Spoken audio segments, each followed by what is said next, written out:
Hello, everyone, and welcome to another episode of Conversational Witchcraft. I am so happy to have you here. It's your old friend, Dawn the Kitchen Witch. And before we get going on a very fun episode today, I want to make sure that you subscribe and like and follow and click all the buttons for this podcast. If you love what we're doing here, please, please, please check out the support us link. And thank you to all of our current supporters. You are really making a difference. You have no idea how much we appreciate you. You are helping us bring more great information and inspiration and conversation around witchcraft and magic and spirituality, and just fucking fun stuff. So I'm very grateful for you. So don't forget to like, subscribe, support. And remember, you can visit me, Dawn the Kitchen Witch, anytime. You can visit me at cucinaaurora.com to find out more about food magic and the power of kitchen witchcraft, or to buy my books. So let's get on with the show. Today, we have the very fun, very amazing, very fabulous Alyse Grimm, the tourism witch from Salem, Massachusetts. She is a Salem local and is a content creator, a marketing expert behind things to do in Salem.com, SalemMAweddings.com, WitchCityCoven.com. And Alyse has been mastering content creation, social media, marketing, and digital media for almost 10 years, has been an entrepreneur, a witchy entrepreneur, since her early 20s. Alyse has also been a practicing pagan witch for over 20 years and has been reading tarot for 10 years personally and professionally. In addition to all that, she leads groups and workshops on various topics within paganism around New England and has facilitated, is a facilitator for two covens. Alyse, welcome. Hi, welcome. Thank you so much for having me. I'm so happy to have you. I mean, we've been kind of like, it's funny, our little meet cute, or our little like friend romance has apparently goes back a ways that you've been buying Cucina Aurora products for a long time. And then Yeah, like you had a PR person reach out to me about us working together, and I was like, we need to have coffee. definitely. I know it goes way back to a pagan pride event in Connecticut. Probably, I would say maybe 10, 15 years ago was the first time that I ran into. It's so crazy. It's so Mhm. crazy how like you could be wandering in the same circles with people for years and years, and until the stars align and the moments are right, you don't actually meet. And now, since our meeting a couple months ago, we've done a couple collaborations, and right, I just wrote a piece for on basic kitchen witchcraft for your, is it your blog? Yeah, for Witch City Coven for the course. It's the July content for Witch City Coven. Which is awesome because Witch City Coven is a whole online community that you have built. Yeah, no, it's been a lot of fun building that out and creating little bite-sized content on different topics and things for people each month. Very beginner friendly. It's kind of bringing me back to a lot of my own roots in paganism and witchcraft. So it's been enjoyable doing that. Tell me about your roots in paganism. Like, where did that begin for you? Because you're a Salem native now, but you're not from Salem originally. No, no, I'm actually originally from the West Coast. I grew up outside of Seattle, Washington, so I'm a Pacific Northwest native. Um, Love, love, love, love, love the Pacific Northwest. If I didn't live in New Hampshire, that's where I would live for sure. It's so beautiful. Washington and Oregon are really so beautiful. And it's a completely different vibe, a different energy, a different pace of life. It's just the mountains and everything are so beautiful. It's a really lovely area. But so yeah, I live in Salem now, and the origins of all the paganism stuff, funny enough, I was introduced to witchcraft through like pop culture and media. It was actually the TV show Charmed. No shame, no shame there. I mean, really, I was just having a conversation. She was like, the woman I was talking to was like, yeah, I was introduced to the witchcraft through the craft. And I was like, 90s kids, right? Right? Right? I mean, that's what I grew up watching that when I was in high school, like Yeah. being, an 80s baby. That's literally what I grew up watching in high school was Charmed. And I saw every single episode. I loved it. I wanted to be Piper Halliwell so badly.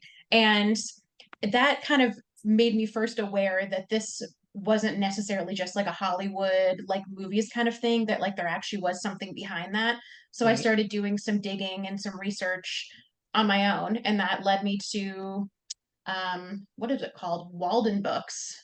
Is Oh my RIP. God, old Walden Yeah, books, right? RIP Walden Books. Yes, yes, which was like the mall version of Borders books, right? So there Yeah. used to be, for all you young people, all you baby witchlets, there used to be two big bookstores that were real physical bookstores, right? It was Barnes and Noble. Pardon my cat. I'm sorry. He wants to love on me. It was Barnes and Noble and Borders Books and Music.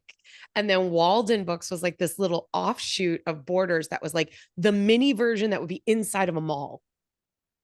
Yep, little tiny bookstore. Usually Yes. was, like a couple hundred square feet or something, was Yes. very small. Teeny. And so I went flying into a Walden Books one night, like literally 10 minutes before they closed, because I wanted to find a couple of books about paganism and Wicca and witchcraft and things like that.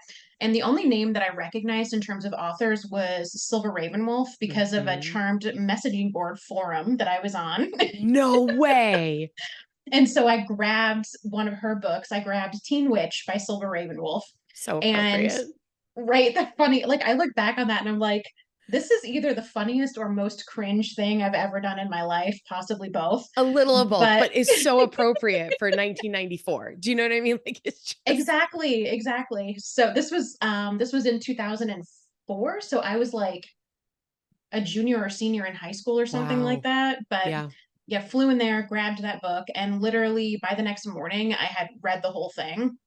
I just like plowed through it. I'm a pretty fast reader, but I just like absolutely flew through that book and went back the next day. I think I got a Raymond Buckland book, if I remember right, Hmm. and just kind of started going through all the books and realizing, like, oh my God, there's actually words for these things and people that practice this. It's not like Hollywood, like spells and charms and like jump scares and stuff. There's actually like a whole thing behind this. So Yeah. started to read about it, and that just kind of it just took off from there. And I realized that was the path that I wanted to follow. I wanted to get into it, learn everything I could.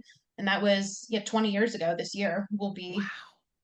when that all Wow. happened, which is pretty wild. It is pretty wild because now you're like this very prominent figure in which city, Salem, Massachusetts, right? Like being this tourism witch, which is a term that I have coined for you because I love it. but it is a thing, right? Because you are really, I mean, first of all, and we're gonna take a bajillion tangents in this conversation because you are okay, let's say tourism witch, and I'm going to put that in air quotes because I just made up that term for you. But you are a witchy entrepreneur. Now, I am also a witchy entrepreneur. And I think there is a difference between being someone who is, oh, how do I explain this without getting people writing me nasty letters? There are people that write books and teach classes and make a living as professional witches, right? Where they're teaching, where they are, and you do this, you do readings and you do teachings through your coven and stuff like that. And that's, being a professional witch, right? Witch as a profession. But you, like me, have taken your spiritual practice and implemented something that is of interest and value to people who are not only witches and pagans, but are also what I like to call the muggles, um, and created an entire business around that.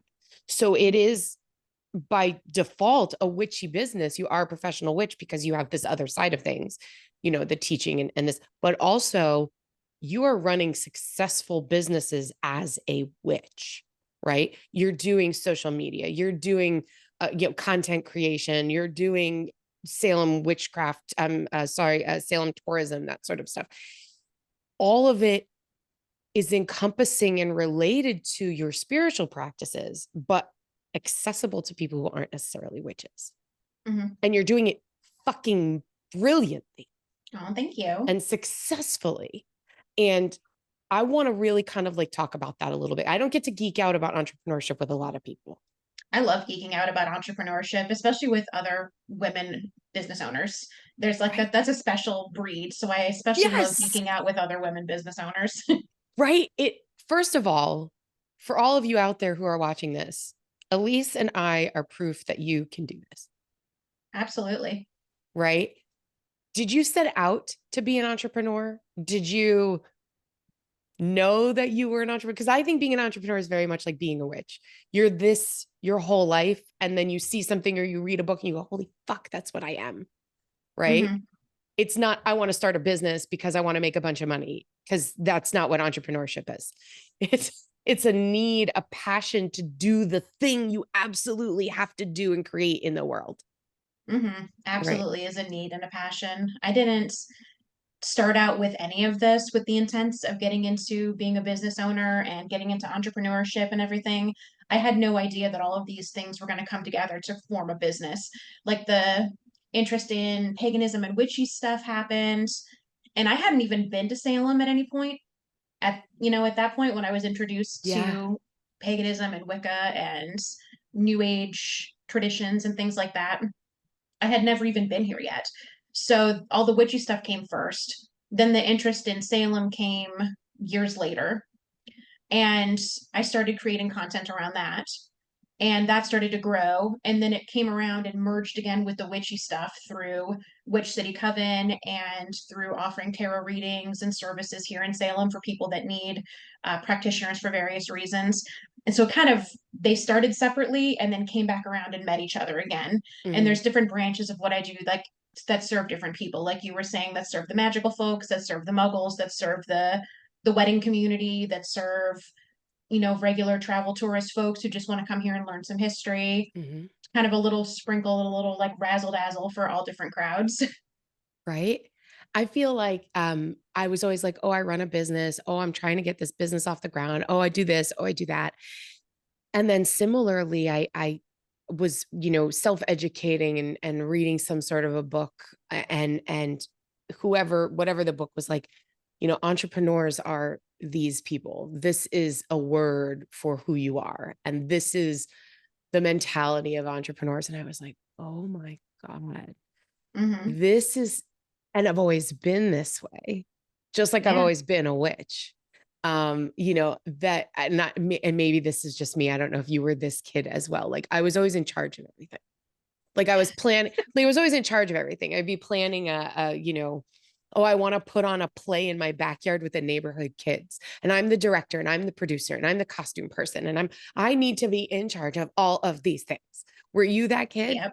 Oh, yeah. I have always been somebody that's been the planner, the logistical one. And even now, like as an adult, like I'm still a planner and somebody that thinks a few steps ahead and is paying attention to detail. I don't know if that's the Capricorn rising in my chart or if that's the way that I was raised, of kind of like a nurture versus nature kind of situation. I don't know. But I've always been very much a planner and a detail focused, and I can do this myself. I'll do it kind of very independent and autonomous Yes. in almost everything that I'm doing. Like I don't mind working for other people, and I've done that for periods, of my life as a teenager and into my 20s.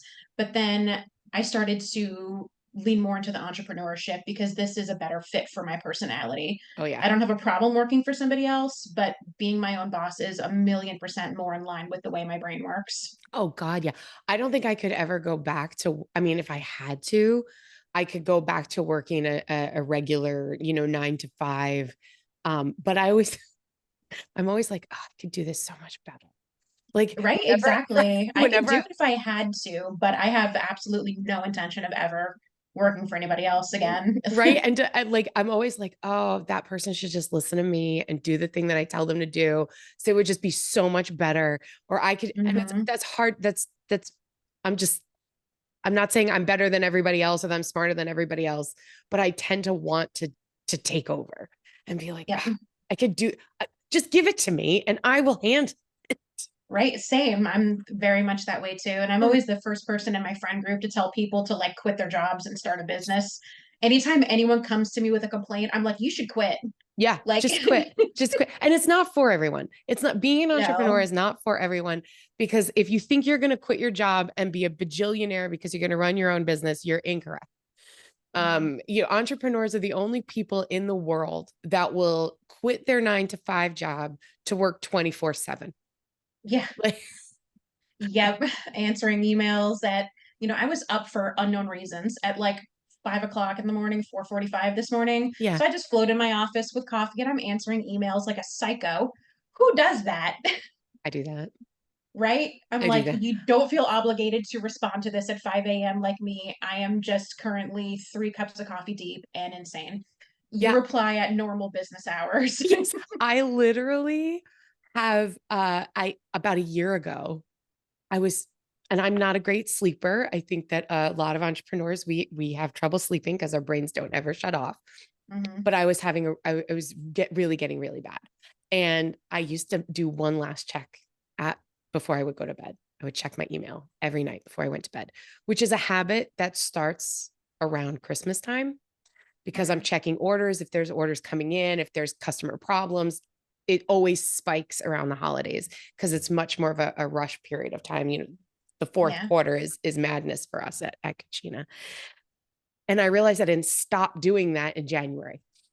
And I just kept doing it and kept doing it and kept doing it. And it would re-engage my brain. So I'd be like on the couch watching TV, having dinner, spending time with my husband, petting the cat, winding my brain down, then turning my computer back on, winding my brain back up again right before I went to bed. And then I'm just laying in bed like, I have all Yeah. these ideas. I have all Thinking this stuff about I need to. things. Yes. Yeah, So because your brain just keeps going. yes. So I stopped doing that. Are there things that you would, for particularly for witchy entrepreneurs, that you would say are tips, tricks, things that help you be more balanced, grounded, and successful? Definitely the time management piece that we just talked about. Implementing systems early on. Implement like a structure for hours that you do things, times, time block on your calendar, periods of Mm, time where you do things.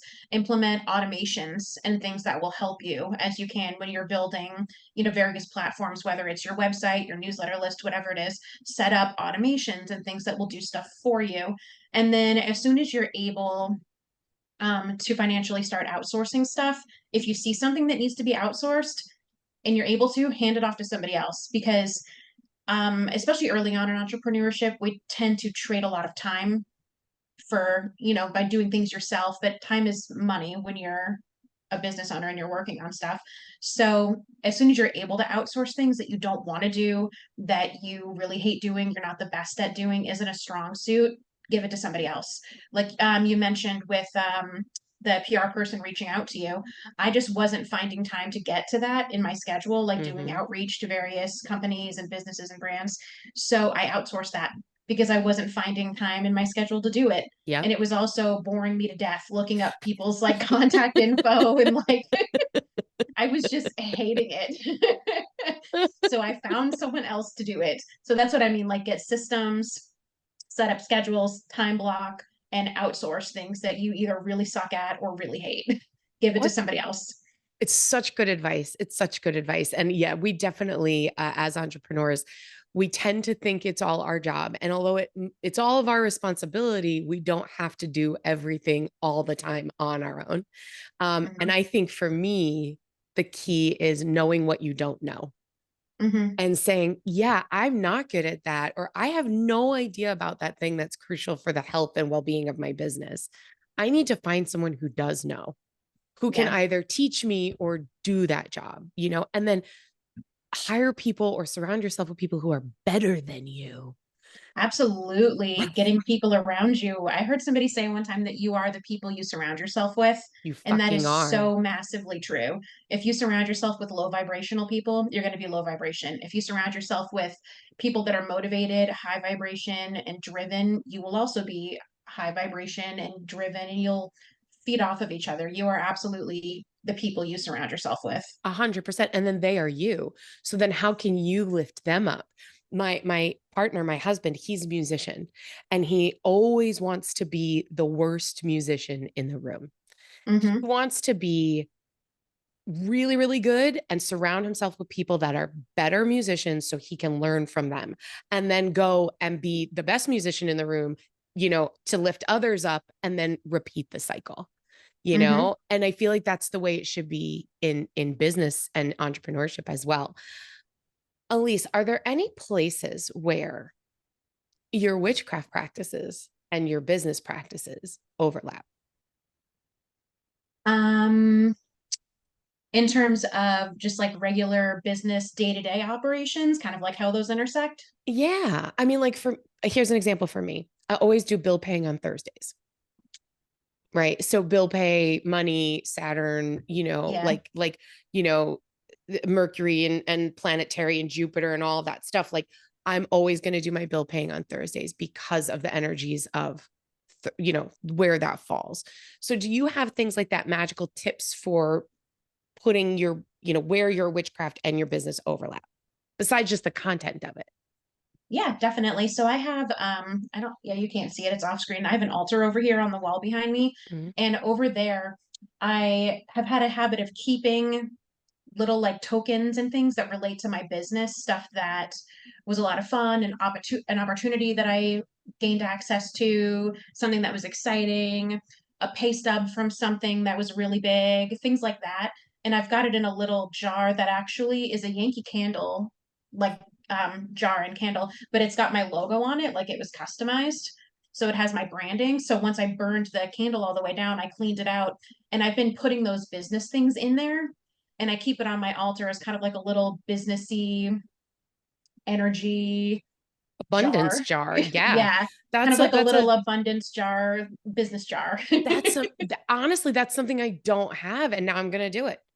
Yeah, like That's little things like pay stub or like a wrist bracelet from an event that I had the opportunity to go to. There's a lanyard, there's just all sorts of stuff that I really enjoyed. It wasn't necessarily like it's not all necessarily tied to money and pay stubs, but it's like just experiences that were very in flow and aligned and made me happy and were happy business points. You know what I mean? Just like stuff that felt really just like good and in flow. right. Like you're on the right path, like affirming this is exactly where you're supposed to be when you're supposed to be there. Right. Exactly. Yeah. Yeah, Just like a little spot to absolutely. store that. I also have a little altar over here on my desk. I have like an L-shaped desk. So there's a little mini altar over here that's got like some crystals, some candles. There's a bracelet. There's a tarot card over here. This was given to me at an event last fall. It's the Knight of Wands. There was Yes. like a busker or a performer, and he had a whole box of tarot cards, and he was just giving them out to people at random. And so I liked the little Knight of Wands for all the like fresh inspiration and ideas and stuff like that and newness. So he sits over here on my little altar, just like little spots where I collect things that are visual reminders, kind of like a vision board, like a cousin of a vision board. Things that are like visual reminders of people, places, things, and times that made you happy in your business and in what you were doing.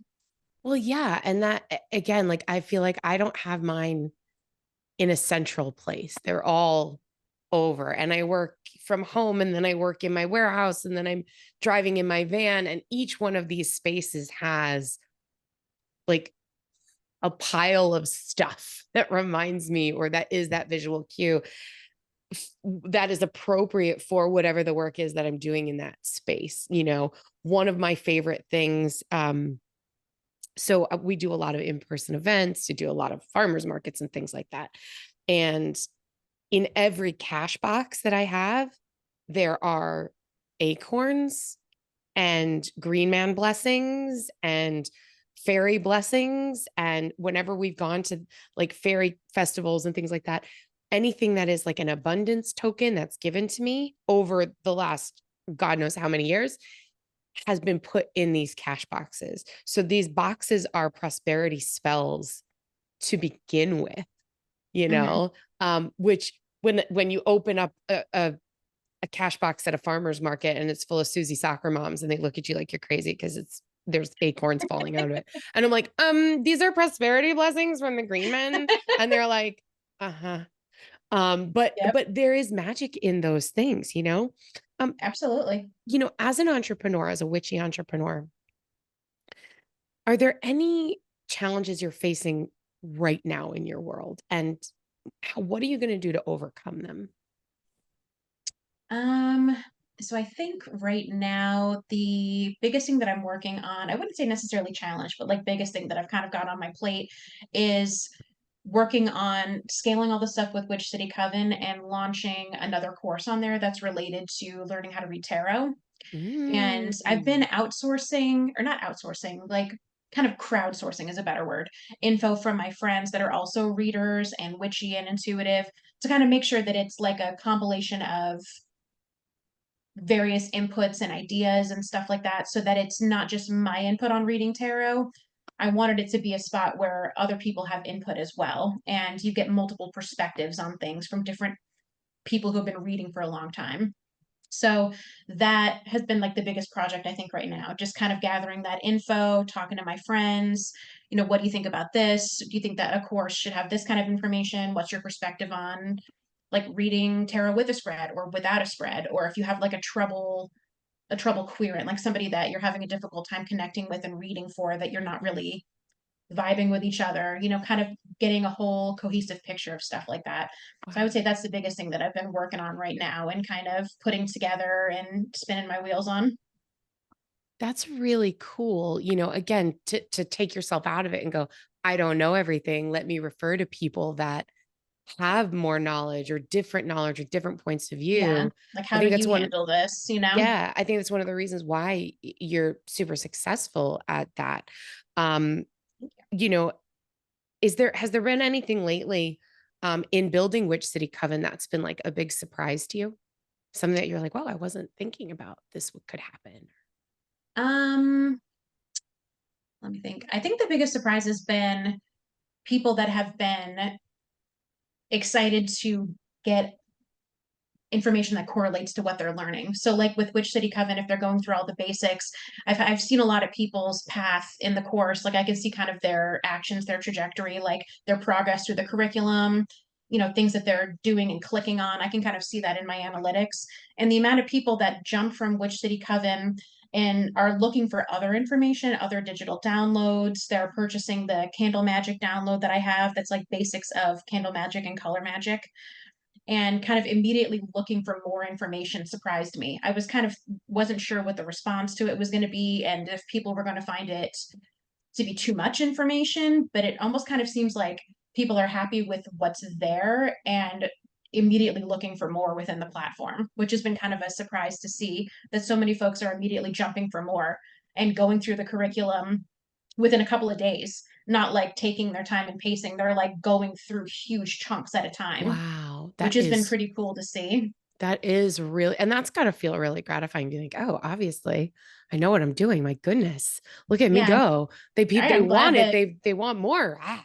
But it's yeah, that also people are looking for more intimidating. and yeah, they're liking the style that I'm writing in because I wanted it to feel very like familiar and friendly and Yeah. not overwhelming or intimidating. So the fact that people are going through it so quickly is making me happy to see that they're enjoying the writing style and the flow and everything. So it was kind of a good surprise to see how fast people were going through it.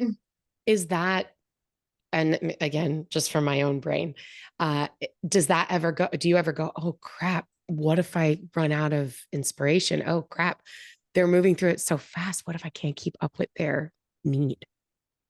Yes, that I did have that thought initially. I was like, oh, what if I've run out of topics to talk about? And then I was like, well, it's a different topic a month, so there's 12 a year. There are a billion things that I could talk about under the umbrella Right. of paganism and witchcraft. Like that would take me forever to even get close to running out of topics because I can get into anything or any subtopic or niche or Yeah. there's a million different routes. So I kind of had to put that thought to rest when I was like, oh my God, what if I run out of stuff to say? And I'm like, stop, like, come Right. on. Right. Do you ever do you ever feel like does your personal practice suffer in any way, or is it only enhanced by the public work that you do? So oftentimes, again, speaking from personal experience, I'm like, oh, I've got to do this spell ritual, or I've got to do this recipe because I need to create content, or I have to teach this class. And then I don't do my own personal thing because I've got to do this thing publicly. Right. And then I'm like, oh, I've got to make time for me. Don't forget to make time for your own personal practice. Does that happen to you, or are you really good at keeping your balance?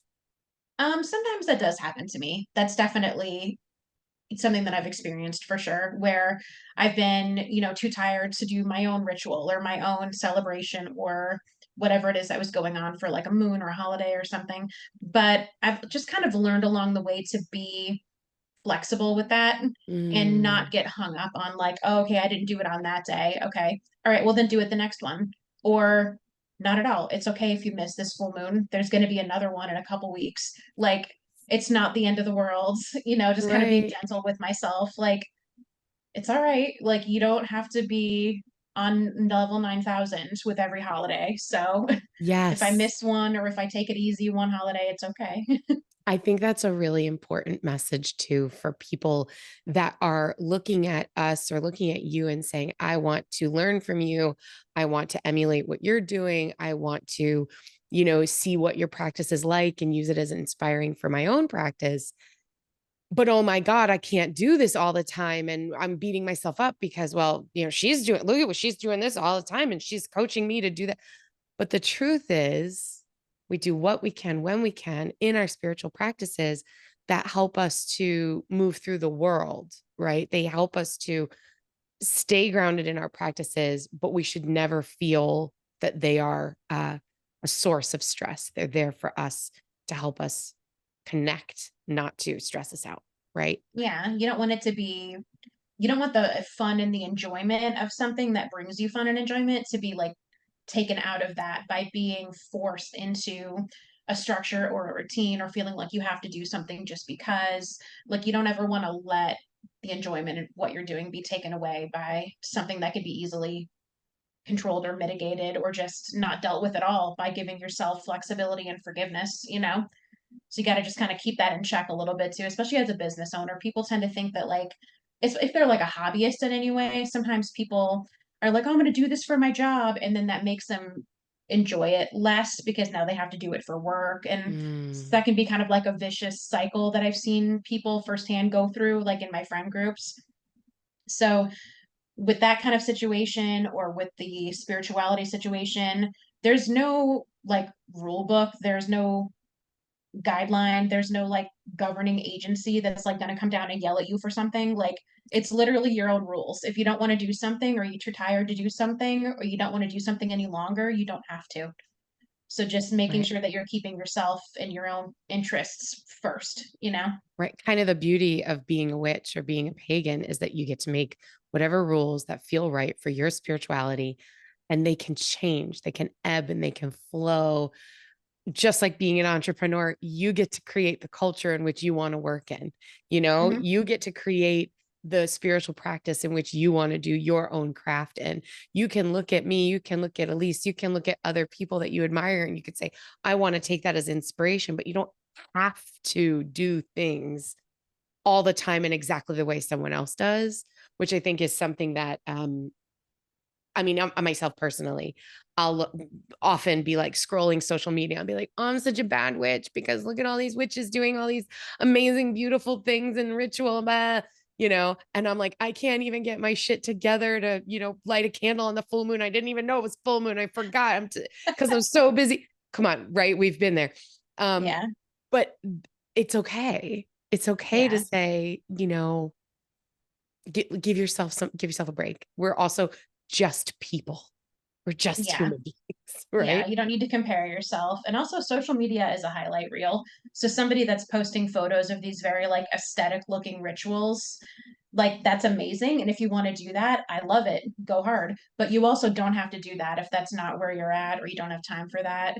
You could light a candle, sit outside and look at the moon for 3 or 4 minutes, think of some gratitudes, and then go back inside. You don't have to do the candlelit bath with the rose petals and the herbs and the oils. Like you don't have to do the very aesthetic things. Like witchy influencer culture can make people feel like their rituals are less than, and people forget that social media is really a highlight reel. You do what works for you. Thank you for that, because we all need to hear that, right? Similarly to like, you know, food or jobs or I don't know, vacationing, like it's a highlight reel. It's Mm-hmm. it's not, it's edited and clipped and someone said to me the other day, "Oh my God, you look just so beautiful on TikTok." I'm like, "Yeah, because I'm using a fucking filter. It's just a filter. It's the simplest filter. It just puts mascara on me Mhm. And it I've just done that, that, the right, mascara one. right. And that's all it is. It's like, oh, fuck, I didn't put mascara on today. Well, there's a filter for that. Right. It's not real. It's not. Yeah. I refuse to use any of the filters that make me look different, you Yeah, me know? too. Me Think that's too. just, it's weird. It's Yeah, the ones that are crazy, like the on TikTok, the bold glamour one is insane. and That makes you look like a completely different person. It changes your face shape. You've got like yes, contour and like all this stuff going on. yes. It's lip filler. I don't want to look like if I wanted to look like that, I would go get surgery. I don't, I'm okay. I'm all right. But yeah, like Yeah. it's social media is part of the world that we live in as witches. I mean, it's the main part of your witchcraft business is being online, having social media, connecting with people through the internet, you know? And so how do you stay so authentic amongst all of that noise, that social media white noise that's out there? How do you stay so authentic? Um, I think that just reminding myself the roots of how I built what I did kind of keeps me authentic because I think one of the reasons why my platforms grew the way that they did is because I was operating from a very authentic space and just storytelling and sharing my perspective, very like first person. This is what I'm doing. I just checked this out in Salem today. I just bought these new crystals from this shop. This place just opened. Let's go check it out.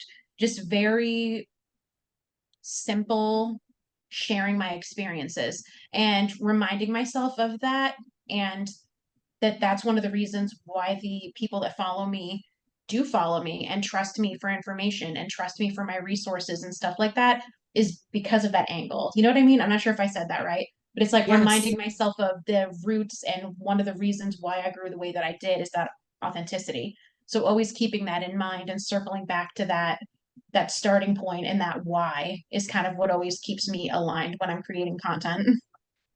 So good. All right, let's take a quick break. Um, because I really want to talk about this tourism witch Salem, things to do in Salem brand that you've built and how you're doing that authentically, and basically the spiritual concept behind this and how it is really a magical practice. So we'll be right back with Alyse Grimm. Don't go anywhere. We are back on Conversational Witchcraft with the amazing, inspirational, super successful Alyse Grimm from Witch City Coven, from Salem, things to do in Salem.com. And we were just geeking out for the last 5 minutes on the break about our cats and all of their names. Don't be surprised if cats and cat names come up again. Hmm. All right, let's talk a little bit about things to do in Salem.com, because at the time of airing this, it's going to be the fall and people are losing their minds going to Salem. So I want to share with you my first experience of Salem, Massachusetts, because Salem, Mass is a very magical place. It's also very touristy. There's a lot of tourist traps. There's places maybe you don't want to go, but it's still super fucking magical and one of my favorite places on earth. So Hmm. my husband and I took our honeymoon in Salem. We were living in New York when we first got married. We born and raised in New York, grew up there. And then we were supposed to go somewhere else for a honeymoon. It didn't work out. And like a couple months before, we were like, well, we've always wanted to go to New England. We've always wanted to see Salem in the fall. And so we went to Salem. We stayed at the Salem Inn, which was very, very haunted. Yeah. Very, very haunted. And I I knew from the first moment I stepped foot on the cobblestones that I needed to live in New England. Yep. Um, and I was like, we are going to live here. And when we decided to move from New York to New England, we did look in Salem, Mass first. We decided not to live there just because it was very, very crowded. But we live within an hour from you and we can go whenever we want. And it's one of my favorite places on earth. It was a very magical, very connective experience. I felt like I had always belonged there. I felt deeply rooted in a way I hadn't felt before. And my husband even had a profound experience in the cemetery where we found a bunch of family graves with his family name on it. Oh, wow. And we do know that he did have relatives that settled in New England, in the Salem area. We do know that. So I don't know if these are direct descendants of his, but he said he walked into that cemetery, into the graveyard, and felt like he was being hugged by the energy that was there. Oh, yeah, maybe it was like resonating with him and he was stepping back into a place where he had like some kind of alignment. Absolutely. Absolutely. So talk to us a little bit about your first experience with Salem, why you decided to settle there, and the magic of those spaces and how you work within them. So the first time that I came here, I actually did not want to go. I had to be dragged. Really? Yep.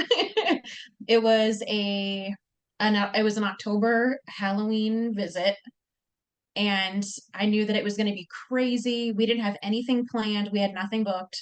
We were those tourists that showed up with nothing figured out Mhm. and came on a whim. We found a last minute reservation at a B&B in Rockport.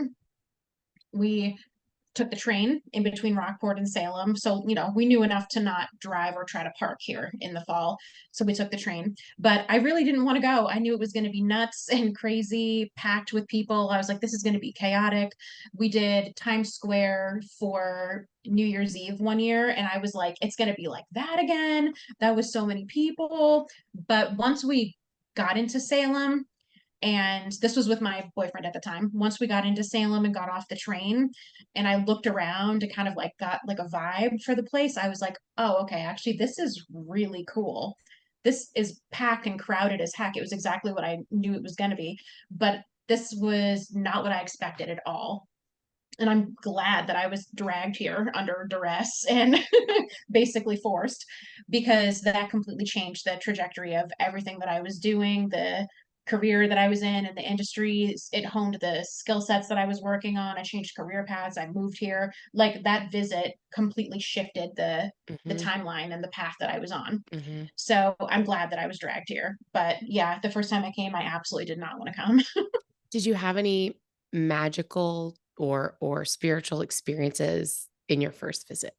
Or were you just like, this place is fucking awesome. I need to live here? I was just like, this is awesome. Like, all the shops are great. There are so many like new age shops and cater to metaphysical supplies and practitioners. And there's on the water, there's all these cool old buildings, beautiful New England homes. Like, the second we got there and started wandering around, I was like, oh no, this is actually really awesome. And I'm already excited to come back. So we started visiting regularly, and then it transitioned into me working on moving up here and making my way here permanently. What is for you in your own spiritual path your most connective place in Salem? Um, hmm.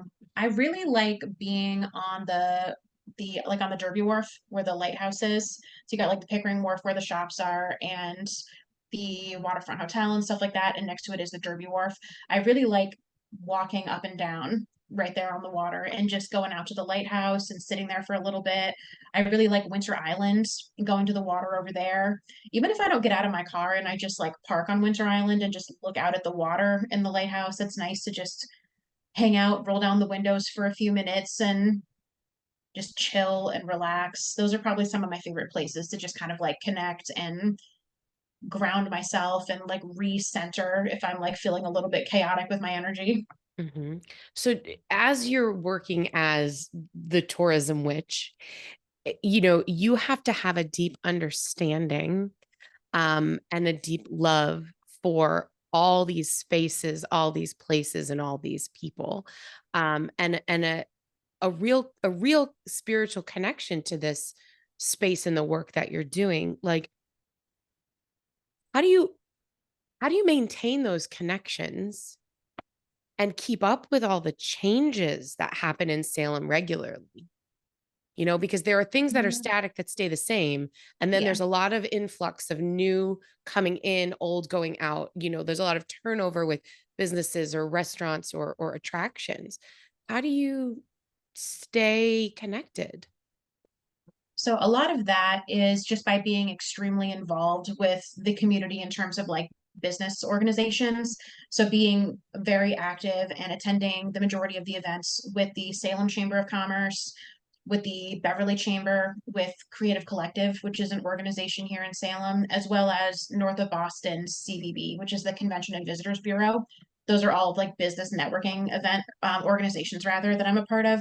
So being very active in those groups, attending the events, going to the networking things, going to the ribbon cuttings for the new businesses, going to the annual tourism summit with North of Boston CVB, like being very involved with staying in touch with those communities allows me to keep track of the changes that are happening because I'm out there talking to people, attending ribbon cuttings, shaking hands, going to soft openings and launches, and like really seeing what's happening. So being a very involved in the business community here allows me to really keep track of that. I go to networking events like usually at least one a week between those groups. I'm at some kind of something with one of those organizations. So that I think is probably the way that I would say I stay most on top of what's happening. Do you find like new inspirations in what you're doing and um through these business organizations? Because again, I love that you're talking about like the networking groups and the business organizations, because again, this is the melding of your spiritual practices and your business practices coming together, to align for the outcome of being a successful witch in tourism, being a successful witch in your witch city coven. Like all those things are happening at the same time.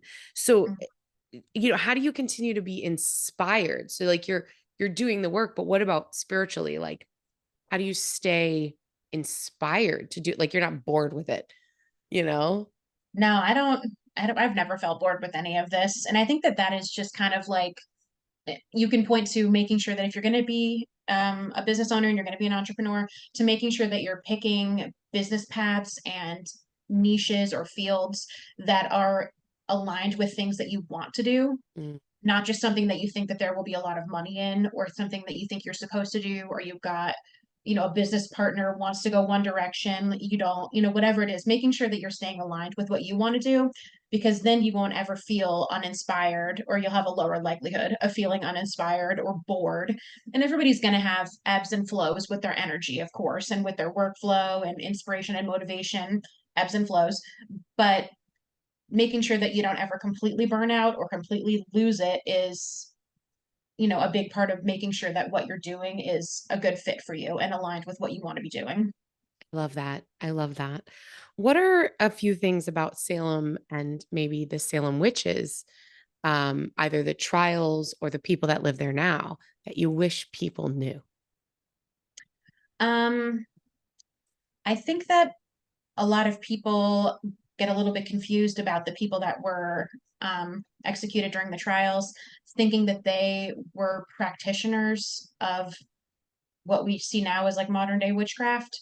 And that's something that a lot of people kind of get confused about. So I wish that there was like a some kind of resource or something that would help people understand that the people that were executed during the trials weren't witches, and not in the way that we use that word today either.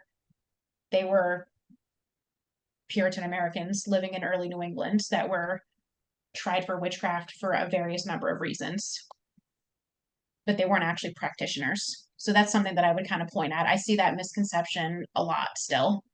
Yeah. So us as modern witches, we are not the same. Those people were wrongfully accused of what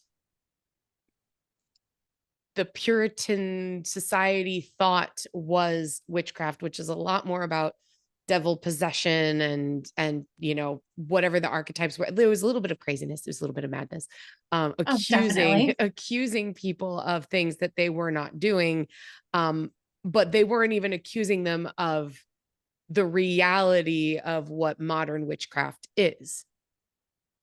So, what, in your opinion, why do modern witches flock to Salem, Massachusetts?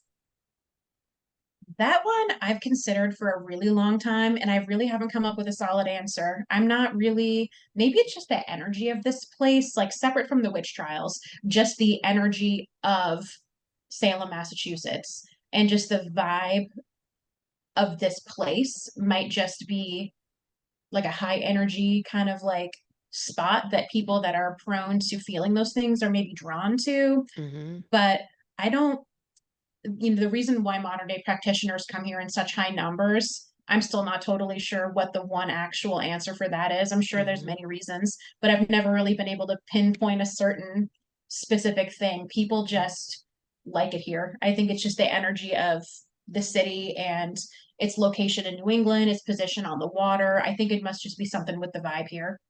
I agree. I mean, when you go to Salem, and a lot of people that are listening to this have never been there, I highly suggest you go.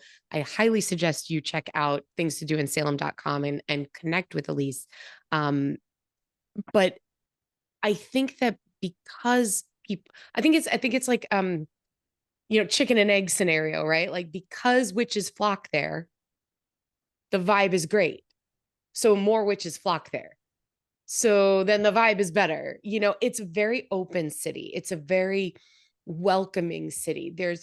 It's kind of a space where you feel immediately like, oh, I can breathe here. Oh, I can be myself here. I had Mhm. the same feeling when I went to Portland, Oregon for the first time. I was like, oh, these are my people. Oh, I can just relax. I don't have to pretend to be anything I'm not when I'm here. And I've Yeah. only had that feeling like twice or three times in my life going to a new place. Salem was one, Portland, Oregon was another, and I'm sure there's a maybe Disney World is a third. But it's that vibe, and that Mhm. whatever you're into, there's something for you in Salem. Yeah. And nobody would bat an eye if you wanted to dress a certain way or live a certain lifestyle or be a part of a certain group or whatever it is, like whatever community you find home in or however you want to authentically live your life. Very few people around here would bat an eye. Like Yeah, people will ask me, like, oh, I'm coming in February and I want to wear like a witch hat and some boots. Do you think that anybody would think that that's weird? And I'm like, absolutely not. You could wear right, your Halloween costume in the middle of July and nobody would even look twice at you. Like right. you do what you want to do and people are just going to largely leave you alone. And that I think creates that vibe, that welcoming vibe.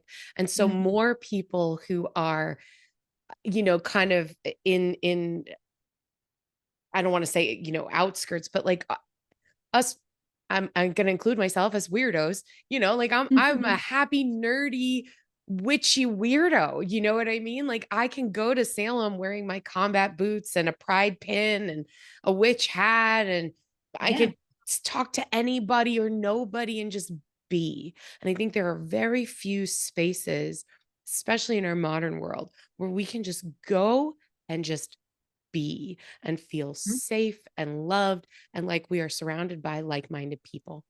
Mhm. Yeah, it's a very welcoming community. And you're there kind of like as this representative for, hey guys, you want to know what's cool?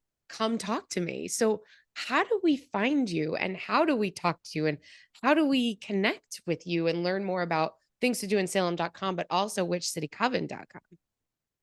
Yeah, so the for things to do in Salem.com, that website's got tons of resources for you to connect with me, whether it's the content that's on there, like digital guides and downloads that'll help you plan a trip. It could be my Facebook group where there's tons of folks in there interacting with each other and with me all the time, like asking questions, helping people plan resources and logistics, all of that.